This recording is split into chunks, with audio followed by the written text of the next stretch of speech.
When I got my new MacBook Pro, I was really excited about the idea of being able to go on the road and do revisions and even do some mixing and have these wireless headphones that I could walk around with and take a listen to. However, when I tried to link these up with Pro Tools, it was a disaster. Just to get Pro Tools to recognize them was a bit of a pain, and then if I took the headphones off, Pro Tools would crash and would stop working altogether. Long story short, these Apple headphones were basically useless when using Pro Tools. However, my good friend Anthony called me the day and told me all our problems had been solved with this little piece of software that cost only $39. And in today's video, I'm going to show you how it works, what it is, and how to use it. Let's go.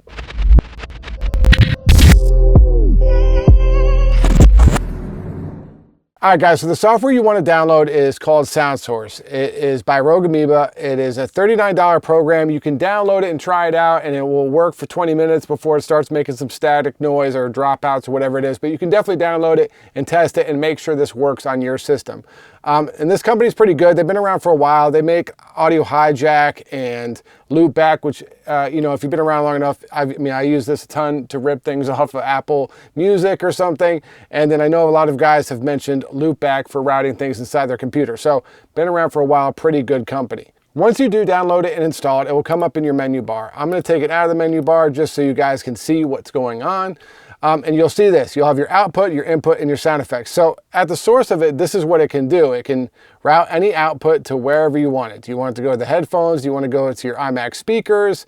Whatever it is on your system that you have that has audio out, this thing will route to.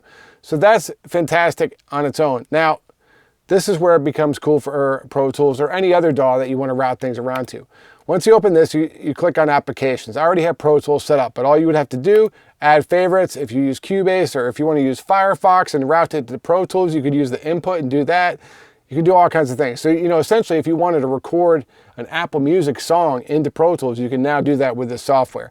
But for this purpose, we're just trying to get the headphones to work.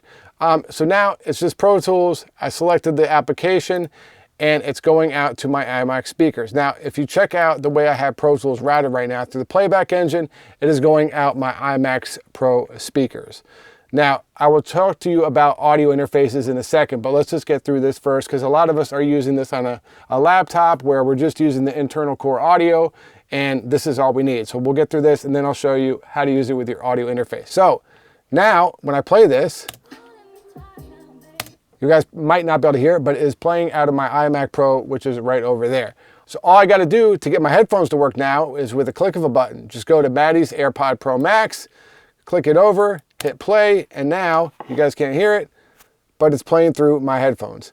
And it's that easy. And what's great about this is if, you know, you're using your regular speakers to do your mix, and then you want to check out what this thing sounds like on your laptop speakers, you just click it, and it's going over there. I had to stop it. So super flexible on all the different things you can do. Now, I talked to you about using your audio interface. A couple ways you can do that. One is just by actually going through here. If I switch this to my Aurora N, which is my audio interface for Pro Tools, and hit play, it's going to actually go out my main outs here, which is super helpful. And you can select which outputs you want to use. Now, that might not be the way you need to do it if you're using a bunch of different outputs and stuff and some analog gear. So in that case, there was a bit of a workaround I had to do in order to make that work. Now, your mileage may vary on this. If you have a different interface that, you know, works better with this or something, it's hard to tell without testing every audio interface in the world. But for me, what I had to do was go to here. I mean, obviously, I'd switch playback engine to my Aurora N, wherever it is. I'm not going to do that now because Pro Tools will close and all that. And then I had to use this software called Source Nexus.